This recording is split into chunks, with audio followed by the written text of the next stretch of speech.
Now today I brought this meal to show you what $6 buys you in New Mexico. And yes, the tortillas are cut in half because that would mean $8, $9. That's a can of pinto beans. And you can't go without green chili in New Mexico. So this is what some kid somewhere out in rural New Mexico in my state gets to eat for $6 a day. That's breakfast, that is lunch, and that is dinner. Now, would you feed that to your own kids?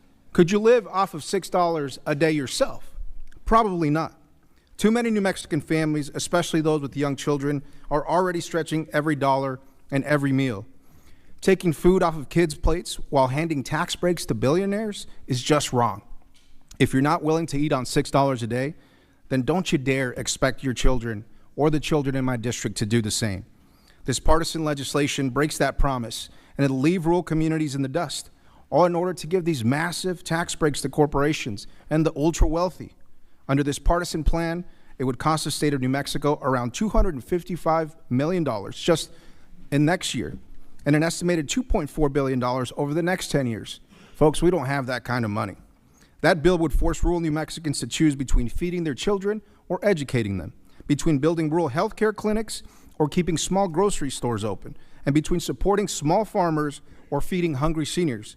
Not in the name of fiscal responsibility, as some have claimed in this committee, or in order to reduce the national debt, because this bill and this entire bill does none of that, but simply to line the pockets of corporations and billionaires. Hungry people can't work, hungry kids can't learn, hungry families can't raise their children, and a hungry nation cannot prosper. New Mexican children, families, farmers, and rural communities should not be forced to pay for these reckless tax breaks for the wealthy. This committee has historically come together across party lines to support farmers and families. But today, I'm ashamed that we're throwing that legacy aside to gut SNAP, one of the most effective anti-hunger programs in our country. And I'm not just ashamed. Just like the constituents in my district, I'm angry. I'm angry because some members of this committee are taking food off the table from the families I represent in southern New Mexico. In my district, 1 in 4 families rely on SNAP to have something to eat every day. These are hardworking Americans, families that I've personally visited. These are kids that I personally served when I spent years volunteering for my local food pantry. Now, don't just take it from me. I want you to hear it from them. They're scared that even in these dire economic straits, you're about to make them go hungry. That's why they shared with me these empty plates. This includes an elder from Isleta Pueblo who relies on SNAP after chemotherapy and cancer treatment damage her vision that prevents her from working. This includes a grandmother with 3 grandchildren who wrote to me, "I ask you, I beg you to not take away this much needed assistance from families who depend on this help to survive." And this also includes a mother whose SNAP benefits are already delayed, who said, "Being able to afford everything my family needs is hard, and despite working, relies on SNAP to feed her 3 children." Gutting SNAP doesn't just hurt these hardworking families who use it. It hurts rural grocery stores that depend on SNAP through a local food hub. It hurts small farmers. It hurts a small town cashier who will get laid off when SNAP dollars disappear, and they'll have to rely on SNAP too, if they can even qualify.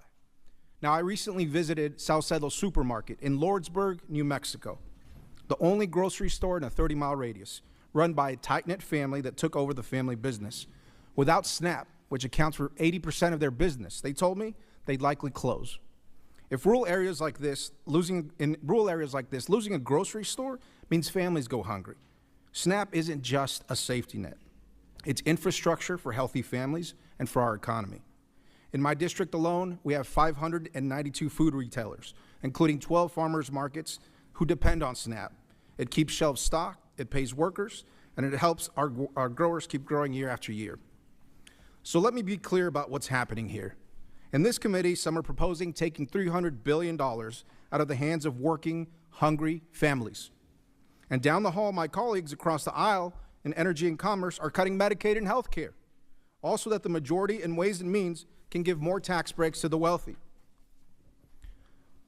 Honestly, who do we all work for? I work for the good, hardworking people of New Mexico, honest Americans struggling to make ends meet. This isn't reform. This isn't fiscal responsibility. This is theft, plain and simple. And it's rural families, it's veterans, it's seniors, farmers and ranchers who are footing the bill. But it's not just snap cuts that concern me. It's the fact that by going down this road, we're abandoning the Farm Bill. And with it, every farmer who's counting on specialty crop programs, conservation dollars, and certainty for the next 5 years. Mr. Chairman, the people in my district didn't send me here to watch their livelihoods get turned into bargaining chips. They sent me here to fight for them, to fight for their basic needs, for rural businesses and for our farmers. That's exactly what I'm going to keep doing. I think you all should too. I'll yield back, Mr. Chairman.